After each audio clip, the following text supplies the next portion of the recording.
Hello, good morning mga kadakdak, mga tao, mga ka-OFW. Kuya Mel po ulit. Meron lang po akong isang gustong ipakita sa inyo na kababayan natin na humihingi ng tulong na nawala yung kanyang bahay dahil inanod ng baha. Siya po si Nanay Marta. Ayan, si Nanay Marta. Yan po.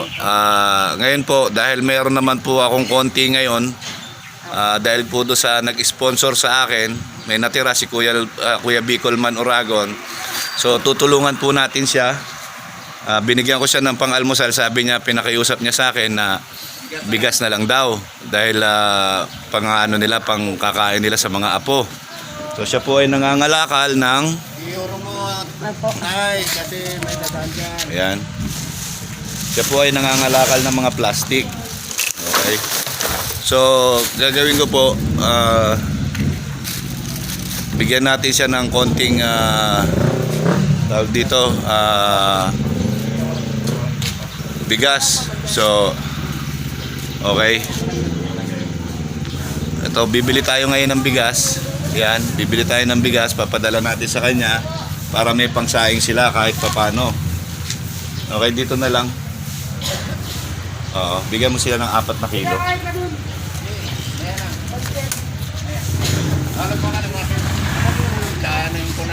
Okay. Siya po. Ano pong pangalan nyo, Nay? Marta po. Si Nanay Marta. Siya po ay nangangalakal. Okay, yan. Ayan po siya, si Ate Marta. Nangangalakal po siya, nangunguha siya ng mga bote. Ayan. May ID ako sir. Ito, meron siyang quarantine pass. Ito po, tutulungan natin siya na kahit papano ay makasalba sa kanyang pang-araw-araw na pangangailangan. Ayan po siya. Okay. Bili lang po tayo ng mga dilata. Pengen nga akong dilata dyan. Ito po, bibili tayo ng dilata. Sardinas, bigyan mo ako ng 4. Anong sardinas? Kahit na ano, assorted. Ma'am, how is it? Yung hindi. At saka ano,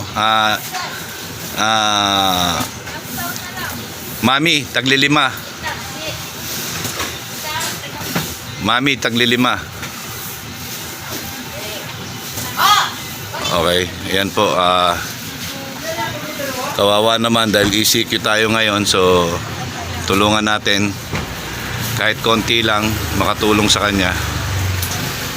Okay.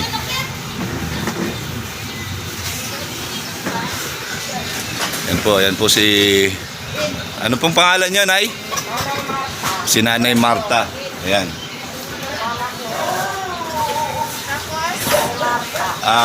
Noodles, tigli 5.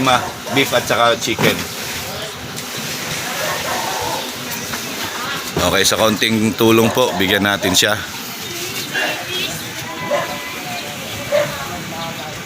Ayan po. Okay. Maraming salamat po kay Kuya Bicolman Oragon. Ito po yung natira niyang pinadala sa akin. Ito po itutulong din natin sa iba para everybody happy po tayo. Okay, ngayon ito 180. ilang dilata yan? 4. Dagdagan mo pa ng 2. Oo.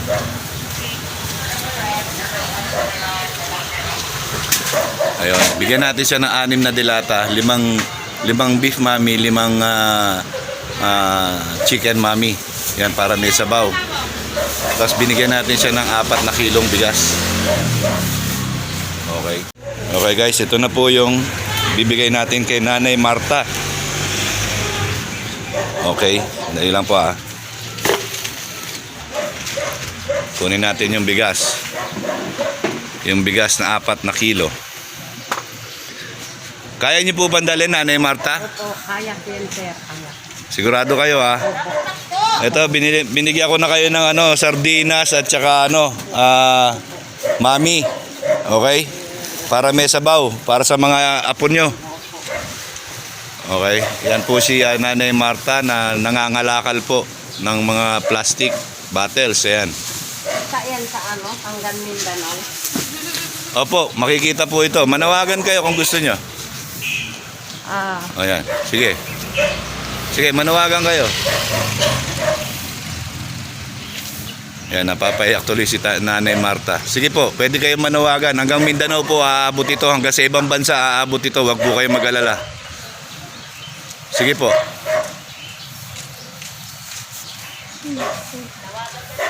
Sige po, manawagan kayo. Baka sakaling may makatulong sa atin. During na ako diri sa ano itong baryo to, sir. Sa Loton, nung ayaw kong tabang diri ba, namodyot lang lang ko sa mga karsada ng ano. Ako si ate mo Marta, manang mo Marta, day. Tabanga ko, day. Ano po ba yung address ano pong pangalan at saka address ng inyong ano? Rodora po. Dito po sa Bacolod. Okay po, sabihin niyo po yung pangalan ay. Ano, Rodora, ano, yung apelido niya, Ribal. O Ribal. Rodora Ribal. Oh. Okay, taga saan po ito? Taga Mindanao, Igsoon, kapatid ko, sir. Okay, nananawagan po kami kay Rodora Ribal sa kapatid po ni Nanay Marta. Nandito po siya ngayon sa Loton dahil yung bahay nila sa Rizal, Montalban, inanod na ng baha. Namatay pa yung anak ko, sir. Isa lalaki. Namatay pa yung isa niyang anak na lalaki. So ngayon, ang gagawin natin, pinapanawagan ko po, sana makarating kay Rodora Ribal na nangihingi po ng tulong itong inyong kapatid na nandirito sa Maynila. Ako panganay po. Yan, kung po pwede, tulungan natin. Dito po siya nakatira sa Mayloton. Diyan natin siya makikita sa Mayloton. Kung sino man po ang nakakakilala kay Rodora, kay Ate Marta, yan po, na nakikita niyo siya ngayon. Pakiabot lang po doon sa kanyang kapatid na si Rodora Ribal. Ayun po, pansamantala po binigyan natin siya ng konting ayuda para may maisaing at makain sila doon sa Loton. Yan. Mamaya po ilalagay ko sa description kung ano yung kanyang pangalan. Okay? Tawag yan sa inyo, sir. Okay guys, ito na yung ito na yung kanyang kanyang isang tubig. Okay. So yun, pananawagan natin yan mamaya. Okay guys, yan, humingi siya ng tubig, nauuhaw na, sobrang init kasi. So, ito na yung bibigay natin kay Nanay Marta ngayon. Okay. So guys, tulungan po natin si Nanay Marta. Kay Rodora Ribal, sa kapatid niya na nasa Mindanao. Kung napapanood mo ito or meron nakakakilala sa akin dyan sa Mindanao, sana ipaabot niyo sa kanya na humihingi siya ng tulong dahil ang bahay nila sa Rizal, Montalban inadod ng tubig at nawala. At ngayon yung kanyang anak na lalaki, Kilala niya yung anak ko. namatay, si Junior, namatay po, nalunod nung inanod ng baha. So ngayon, dito po sila nanunuluyan pangsamantala sa Mayloton, dito sa Maynila. Maliit lang naman po yan Loton, madali siyang makita dyan. Porsyento. Diba porsyento ng Loton? Opo. Maraming po. Dito lang po kami. Okay, madaling makita, dyan lang po sa may PCP, sa Mayloton, madali lang po makita yon. So, yan po. Ay, Doreng. Maluwi ka sa akin. Maawa daw po kayo, Doreng. Sige po, papanawagan natin yan. At kung meron din pong nakikinig sa atin ng mga kababayan natin na nakakaluwag-luwag, baka po matulungan namin kayo. Pupuntahan ko kayo dyan sa Loton, hahanapin ko kayo dyan para mabigyan kayo ng tulong. Ayun po, okay guys. Mamaya po, pag-usapan natin yan sa live ko, si Nanay Marta. Kung nakikinig po si Kuya Bal Matubang, okay, si Hungry Syrian Wanderer, si Ivana Alawi, si Foreign Germs. Ayun po, sana matulungan natin siya. Okay. So, ito po, bibigay ko muna sa kanya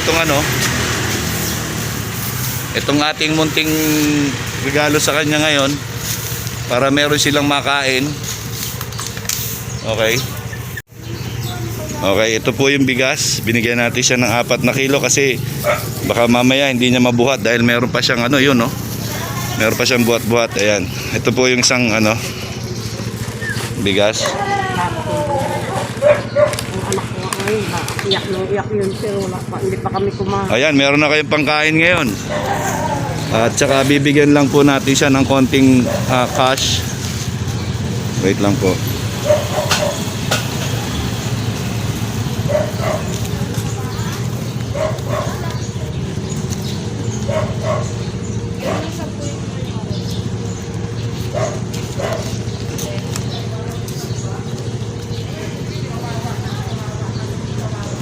Okay po yan.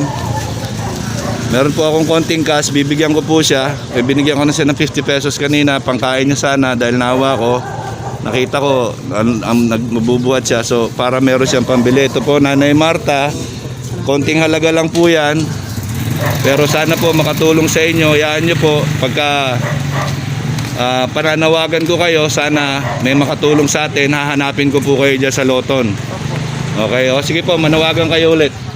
Ring, kung din mang kakaroon sa pakulo na address si Manang nimo. Kay wala na ko sa lansangan day, wala mong balay. Ang bata na ko si Junior, nasama na sa baha day. Maluwi ka sa ako day, adto ako dire. Na ako dire po sa Loton. Wala na kami dito sa Antipolo, sa Rizal. Sa Marikina, na kami, nagbaba na kami tanan dire sa ano, Loton. O day, maluwi ka sa Manang mo day. Okay, yan po. Panawagan niya sa kanyang kapatid. Ito po yung kanyang mga kalakal. Ito po yung kanyang binigay natin konting regalo. Siguro po pupuntahan natin sila. Pagka nakaluwag-luwag po tayo. Ayan po si Nanay Marta. Pinapanawagan ko po na sana tulungan natin siya. Dito lang po ako sa bahay ni Kuya. Yan po, suportahan natin. Okay, maraming salamat po, Nay. Yan niyo po, pagka meron pong nagbigay sa atin ng tulong, hahanapin ko po kayo dyan sa Loton. Si Nanay Marta. Okay guys, yun. Yun po, maraming salamat sa inyo. Kung sino man po yung makakapanood ngayon, maraming salamat po. Pinapanawagan ko po si Nanay Marta, sana po matulungan natin na makauwi siya sa kanila para nasa gayon hindi na po sila dito sa lansangan natutulog. Napakadelikado po dyan sa ilalim ng tulay ng Loton. Delikado po dyan. Okay guys, maraming salamat po sa inyo. Mamaya po, papa-upload ko to kagad ngayon para makita nyo na at magla-live po ako mamaya para kay Nanay Marta. Maraming salamat po sa inyo. God bless po sa lahat. Tandaan ninyo, ang gumagawa ng kabutihan sa kapwa ay pinagpapala. God bless po. Kuya May.